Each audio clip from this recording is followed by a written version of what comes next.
Welcome to Grief Uprooted, a podcast dedicated to sharing your grief stories. Together, we embark on the mystery of one's grief journey as they learn to live, heal, and be courageous in a world rooted in trauma. Join myself, Christine, in an open discussion to help you uproot the grief in all our lives. I am an award winning author, professional speaker, and humanitarian in the field of grief and trauma. I want you to be part of the discussion. Hello, everyone, and welcome back to Grief Uprooted. Today, we're going to tackle a little bit of a different topic in the sense of the healing power of pets. During grief, we often feel lonely and isolated and really disconnected from the world. So today, I really wanted to tackle a topic about animals, how pets can bring that healing element while we're grieving. Today, we have Rosey. She's a golden doodle. She is about 3 or 4 years old. And we have Gizzy, who is a little Pomeranian. And these are both my pets. They help me in healing. They help me recover when coming home from a grief camp. They are literally my family members. So often, I ask the animals to leave the room when I'm recording a podcast, but today I've invited them in. So what I really want to touch on is the healing power of pets. During grief, we often are feeling that isolation. This grief can be the grief of so many things, such as a divorce, a change in lifestyle, a change in career, a moving from one country to another country. But I'd like to share a little bit of a personal story with you when I first witnessed the healing power of pets. I was roughly about 14, 15 years old, and my brother Robert had fallen over the Niagara Falls Gorge to his death, and he was 19 and I was 14. Obviously, this was a devastating event and tragic event for my family, in particular, my mother. She was a very much an animal lover. We grew up with Pekingeses and all sorts of animals in our home. I remember being this young girl, and in grade 1, my teacher, Mrs. Kerr, asked my parents if it was okay to come to our house to visit all our pets. So I grew up in a home full of animals. And I remember how proud I was to take everybody, walk them through the house and say, this is my cats, these are my bunnies. We had dogs. My love for animals really comes from my mother and father. So, hello guys.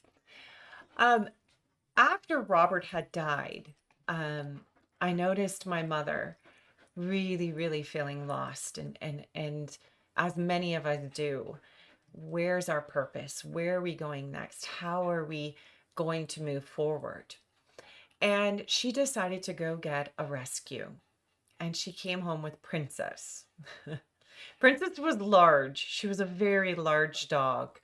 And when I first came in the front door, I remember my mom on her knees and so excited to share the dog with me, but she was holding the dog back, and I remember going, oh my goodness, what is this? No, take her back. And I had jumped into the washroom, and my mom's like, no, she's great. She needs someone just as much as I do.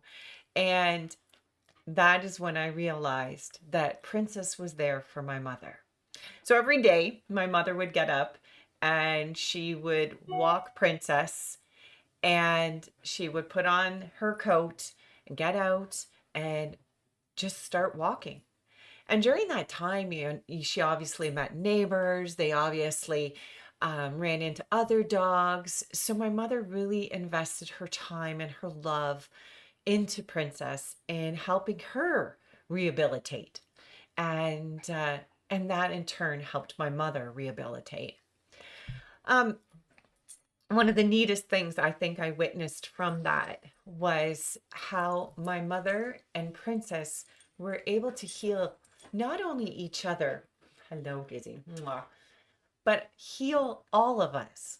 bring that healing element to the family as a unit. Princess wasn't just my pet, she was my sister now. So every event that we went to, every get together we went to, um, Princess was part of it. And it was always a joke because Princess had golden hair similar to mine, similar to Rosie's. And so we were sisters, but not twins. But soon after that, our love for pets continued. It continued my whole life. My eldest daughter owns horses and rides horses, and I saw that love for her pets and her horses. Actually, I saw that at a very young age, at 5 years old. She was already on horses, and she was already out there connecting on such a different level with such a large animal, and to this day still does, and has that love. So when we're looking at grief and we're wondering, you know, I get so many different questions about animals. And one of the biggest questions I've been asked in my industry is, do animals grieve? And I have two stories to that. One documentary that was done that I suggest everyone Googling it and watching is watching a mother whale grieve the death of her baby whale. She goes through the ocean with the body of the infant and she wails. She sings this song. The song is actually very beautiful but very heart-wrenching, as you can feel the pain that this animal is experiencing. And the documentary shows you how she carries the body with her for quite a period of time. I can't recollect how long, but she carries the body with her. And eventually she lets it go within the ocean and allows it to really dissipate. And the documentary, it's beautiful, but I have to tell you, it's very heart-wrenching because we may not speak the same language as animals, but you can tell that she is grieving. And second to that is I actually have a vet who comes to my home. So when I'm doing end of life with my pets, we are able to have a ceremony in our home. Our vet comes, we prepare our other animals, our children, and often when this has happened, I do see the other animals grieve. I hear them howl. They have a period of time of mourning where they will go outside, but you can tell that they're in that mourning process. They're still grieving, to the point that my back neighbor actually sent me a message once when our older dog had died naturally. And my little Ruby was outside, and she said, it just breaks my heart watching Ruby out there. You just know she's grieving for her father. And I thought, yeah, she is. She is so much. But standing beside your animal through that time, being able to comfort them, being able to really just be there. The power of presence, how much I talk about just showing up for your friends, family, and your pets. But also in that time, they're there to help you heal. They're there to help you. Oh my goodness, you're so beautiful. They're there to help you with laughter, with sadness. They're there to be by your side with that unconditional love. Another story that I just kind of wanted to share was Cujo. This was a little Pomeranian that I was called to Humane Society. And unfortunately, his owner had passed. And Cujo was this little Pom who was in the home when the older man had passed and died. And when I went in to see this little guy, they said, well, we're thinking about, um, you know, what to do with the little one because nobody could approach him. Nobody could go near him. And I remember opening up the cage and just sitting at the end and talking to him and saying, yay, I hear your owner died. And I just remember that little head, little Pomeranian, just cock its head and look at me kind of like, are you talking to me? And I really didn't know my approach to this, but I knew that I felt the sorrow and pain that this little guy was experiencing. So I had said, you know, can I take the dog for a walk? And I remember looking over at Cujo and slowly walking towards the dog. I was literally crawling, to be honest, because I wanted to make sure I wasn't going to get nipped and I was within my boundaries and space for this little guy. And I ended up being able to put the collar on and I took him for a walk. And ironically, we went for a walk. And outside this humane society was a little graveyard for animals. And I sat down on the bench and the little guy jumped up next to me and I said, you know, you're grieving. And I felt like he heard everything I was saying. And I just remember looking at him and going, I know what you're feeling. I really do. And I walked back in that day and I said, can I have the dog? So I adopted Cujo. And that was my first Pomeranian. And Cujo was amazing. I understood why he got the name. Anytime somebody came near my car or anything, this dog would bark. And I have a feeling it came from the Stephen King show or the Stephen King. I am not into horror films at all, if you know me well. But I realized that my little Pomeranian had an attitude. But I ended up keeping Cujo for so many years. And then unfortunately, when he did pass, my heart was so broken, so broken. But again, not only did I help Cujo heal, he helped me heal. And I think that's an element that I really wanted to feature on this podcast is that pets bring so much to us. They just do. And if you have a pet, you know exactly what I'm talking about. Like, I feel like I'm talking to the choir exactly because you know what they bring. They just bring such joy and such love. Um, and they bring that element of healing. So, one of the things I also want to share with you is how do we start off looking for that pet when we're grieving? So, if you're in that state and you're grieving and you're thinking to yourself, okay, my spouse has died.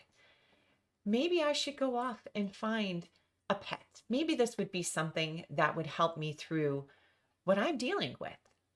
The answer? Most probably. I bet they would. I don't think it's something we should do lightly. I think it's something that you should research your animals, research your dogs. There's so many things on Google. There's so many areas and places you can go that we can look and go, what type of pet would suit me? So if anybody knows me well enough, you'll know that I am kind of yappy, like a Pomeranian. So I often feel like that breed is my breed. I love the Pomeranian for their devotion. Little Gizzy here will follow me everywhere, jumps in my car with me, goes everywhere with me. Rosey, a golden doodle, has this amazing ability for love and dedication and just yes, that's you. Um, Again, a different breed depends if you have that space for them, but really start looking at what you need. What type of animal would bring some healing to you? Cats are amazing. So many people are into cats. They also bring that unconditional love to you. I just recall going into a home once working with a family, and they were dealing with the loss of a dog. And while I was in there, this little furball comes along, and you know, it was excruciating because the children had a family pet, and unfortunately, the dog got out and was ran over. And this is traumatic. This is exceedingly traumatic and something that no children or families should witness. And while they were there and describing to me what they had witnessed and how they felt about their grief, this little cat comes up and it was tiny. And she had been part of this family for the same amount of years as their beloved pet who had just been killed. And during this time, and Rosey, this is really not working. The this little fur ball comes up and it starts meowing. And it was as if it understood the conversation and wanted to be part of the conversation. Will you sit? And this little thing starts meowing. And as I watched, she started to nuzzle into the little girl. And the little girl's face and expression started to change. And you saw her feel the love of this animal. You saw her go, yeah, my cat feels with me. She also recognizes the loss. She also recognizes that I'm grieving. And so many times, I think that we often don't realize that our pets are part of this. Our pets understand what's happening. I think we underestimate it. Sometimes we underestimate children. I think we underestimate our animals also. And do you mind? If you could talk, I'm sure you would have lots to say. You're really helping me unfocus. That's what's happening here. Really helping me unfocus. So before we get into other areas of grief and the healing power of pets, I really wanted to share with you another aspect of this, and I guess partly a project my mother's been working on, and it has become quite successful. And many of you have asked about it and reached out about it. It's called Angel's Rest, and Angel's Rest is a oh.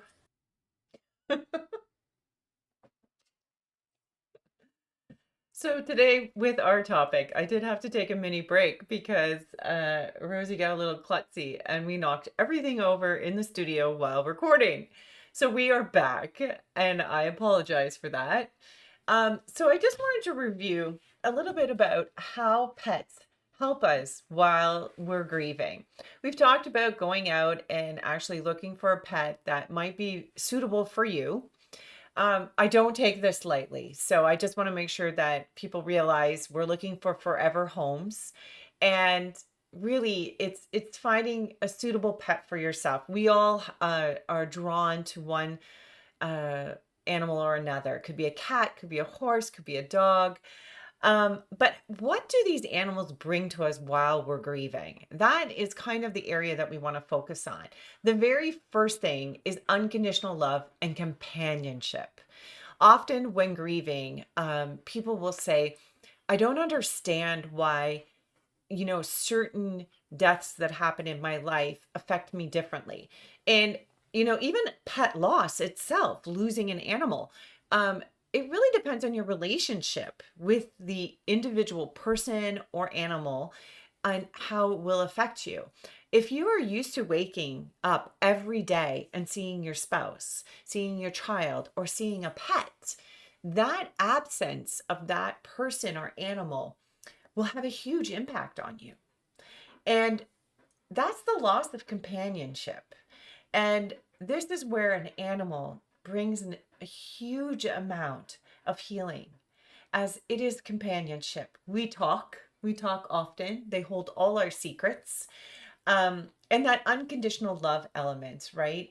It's a source of comfort, security, and reassurance during difficult times that things will be okay. A non-judgment listening, non-judgment listener. That's essentially what I'm trying to say. That there is no judgment. I often wonder if they hear me. I often have those conversations and we'll talk things out, even this podcast, on how it's going to go and what I'm going to talk about. And it's that ear that's listening to you. Often I talk about the power of presence and grief. And this is one element that animals bring, just their presence, just your presence with friends and family who are grieving. It's giving them that ear, that ability to just share their story and have somebody hear it. Physical comfort. Obviously, I've been petting Rosey through the whole podcast, and I'm sure there's a study on it. I am absolutely positive. I must probably read it. You've heard it, that just petting an animal will lower heart rate, will bring all sorts of things to the physical body, lowering stress when we have the ability to just connect and pet and touch. Distraction from grief. This, I kind of look at the act of the sense that they reduce our stress, but also they're giving us something else to care for, to take for walks and have that conversation. So sometimes we do need that ability or element of distraction while we're grieving. Encouragement for physical activity. So good. So good. We need to get up and move in our grief. We need to move our body. A lot of times we don't. When depression takes hold, we tend to just want to sleep, just want to stay in bed. Well, I guarantee that these little guys will get you up because they want to go for that walk. They need to go outside. So the physical activity alone will be something very beneficial. Reduced feelings of loneliness. This is so true. Again, we feel very alone in our grief sometimes. And just having that pet next to us to help us move forward and realize that we can have the conversation, and we can have the conversation with the dog or the cat or the horse or the gecko or the fish. Um, you're just reducing that loneliness that you may be feeling. It facilitates social interactions. I mentioned this about my mother's story and having to go out and take a walk. You're going to run into other dog lovers. You're going to run into other people who are going to want to pet your dog, get to know your dog. Um, I just think it's absolutely amazing when um, you can find an animal too that needs you. And what I mean by that is rescues. Rescues are needing somebody to love them too, and they're grieving too. And being able to look at the element of that animal's grief and your grief can heal together, um, and realizing that they too are feeling that pain. Emotional support animals. We see this every day. We see how animals are supporting those who are needing it. Often veterans, soldiers from war, returning and coming home and going, hey, how do I move forward? How do I get out of bed? How do I keep myself going every day? How do you see the future? I just want to note that it's important to realize that combining your love and healing with an animal and pet is not a replacement for professional help if we need it. We should always seek that. There are many, many, many therapists, counselors, coaches like myself where animals are integrated into that healing. I remember one last story is during 9/11, we had emotional support dogs. And 9/11, I mean September 11th, terrorist attacks. And these animals were out there to help not only in aiding the families who were grieving the loss of loved ones, but the community who had experienced the trade towers collapsing in New York. And during my time at Ground Zero in New York, there were animals very much like Rosey, golden doodles, bernedoodles, all sorts of labradoodles, Labrador retrievers. All these style of animals were there to not only heal those who had lost loved ones, but they brought an emotional comfort to the community in general. And there were foundations and foundations of people who had guide dogs and who were training emotional support dogs. And these animals brought such comfort and such love to the community, um, that it, it it really amazed me how this was an element of healing that is really in front of us. And I think one of the key things with that healing is that in order for an animal to be able to bring some healing to your grief, you need to be willing to open up and love them. You need to be willing to share your grief. You need to be willing to say, hey, I'll care for you if you care for me. And that is really the biggest element about receiving and accepting healing from an animal. I think animals can bring so much healing in all areas of our lives. Anyone experiencing a divorce, anyone experiencing the loss of a job, a home. Obviously, I caution you to make sure that you do your research and you make sure that you're getting an animal that's coming into your life forever. It's a forever deal. And that to be part of your life, your home, and your journey. Um, I cannot express how much animals have brought to my career and to my family and to myself that amazing amount of love and healing. Love to hear your animal stories. I would love to know what your animals have done for you. I've shared a few of mine, and animals will continue to be part of my journey. They will be part of my career for the rest of my life. I just can't speak highly enough about it all, right? Mm. Thanks for tuning in. I'm very excited for next couple episodes. I have some guests lined up, and I'm excited to share what they're talking about. All different things, from being in a group home to working in trauma to really what's a funeral about. So many different topics, and it all has to do with grief. And I'm so excited you've tuned in. So until next time, make sure you share your journey. Make sure you realize how important your journey is. And don't hesitate to reach out and tell me all about your pets. Take care. Bye. Grief Uprooted professional grief and empowerment coaching are not to be used as a substitute for professional advice by legal, medical, financial, business, spiritual, or other qualified professionals. All our products and services are designed for grief empowerment through learning and sharing of one's lived experiences.